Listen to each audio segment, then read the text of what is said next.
Hello, my name is Tim Gardner, and I am the senior author of the manuscript Early Fluid Resuscitation and Reduced Morbidity in Acute Pancreatitis, which will soon be published in Clinical Gastroenterology and Hepatology. On behalf of myself and my co-authors, I would like to thank GI and Hepatology News for allowing us this forum to present our work. As many of you know, acute pancreatitis is a devastating disease responsible for over 300,000 hospitalizations annually in the United States. Currently, about 20% of patients have severe disease with organ failure, and 5% of all patients with acute pancreatitis die.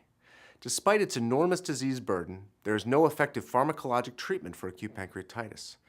Therapy consists of supportive care with IV fluid resuscitation, often ICU care, nutritional support, and pain control being the mainstays of treatment.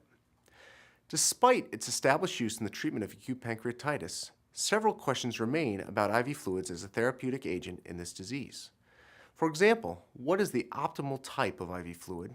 What is the optimal volume? And what is the optimal timing of resuscitation?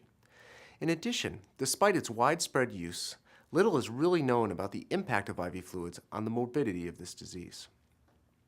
The purpose of our study, therefore, was to evaluate the association between early fluid resuscitation and important outcomes in patients admitted with acute pancreatitis.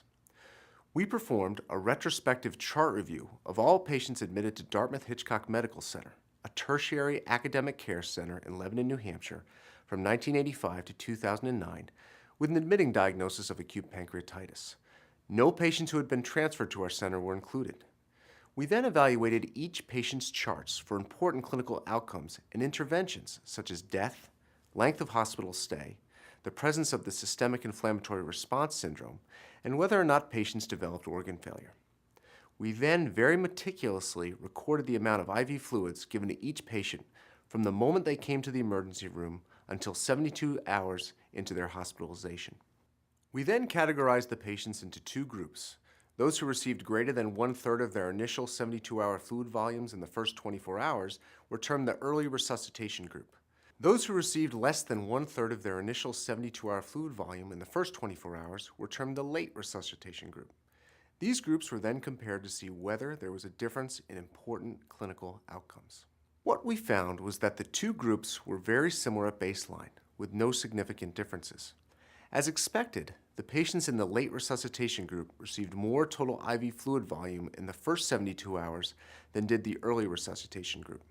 However, patients in the early resuscitation group had less incidence of the systemic inflammatory response syndrome at 24, 48, and 72 hours, as well as less organ failure at 72 hours, shorter length of stay, and a lower ICU requirement. Mortality was similar between groups, although we suspect this is because of type 2 error, i.e. there weren't many patients in either group that died. What was also interesting was that we found these effects only in patients with mild or interstitial disease at admission.